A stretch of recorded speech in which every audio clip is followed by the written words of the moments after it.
అమ్మా జాగ్రత్త అమ్మా. నాకు తెలుసులేరా, నువ్వేం చెప్పక్కర్లేదు.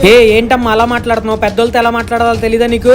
ఏంటయ్యా చిన్నపిల్ల ఏదో తెలియక మాట్లాడితే దేనికి ఇంత పెద్ద సీన్ చేస్తున్నావు నువ్వు? ఏంటమ్మా ఆ పిల్ల మీ కూతురేనా? వయసుకు మించిన మాటలు మాట్లాడుతుంది, చూసుకో. అవును నా కూతురే. అయితే ఏంటి ఇప్పటిదాకా నా కూతురు నేనే తిట్టలేదు కొట్టలేదు, నువ్వేంటి రోడ్డు మీద అరుస్తున్నావు? ఏంటమ్మా తల్లివై నువ్వే అలా? అమ్మ పార్వతి. నాన్నగారు వస్తున్నానండి. అబ్బాబా తలనొప్పిగా ఉంది. అమ్మూ అక్కడ నా టాబ్లెట్ ఉంది తీసుకురావే. అమ్మూ ఎన్నిసార్లు పిలవాలే? అబ్బాయి ఎప్పుడు దీని గోల ఒకటి. అబ్బాయి ఏంటి నీ గోల? ఇంట్లో ఉండాలా వద్దా?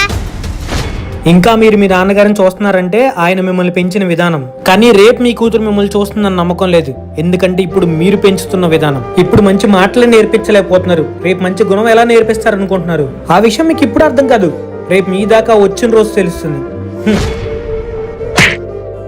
ఏంటి ఊరుకుంటే ఎక్కువ మాట్లాడుతున్నావు? ఇప్పటి నుంచి బయట వాళ్ళకి మర్యాద ఇవ్వాలి, ఇంట్లో వాళ్ళకి గౌరవం ఇవ్వాలి. టాబ్లెట్ తీసుకొచ్చి ఇల్లు పో.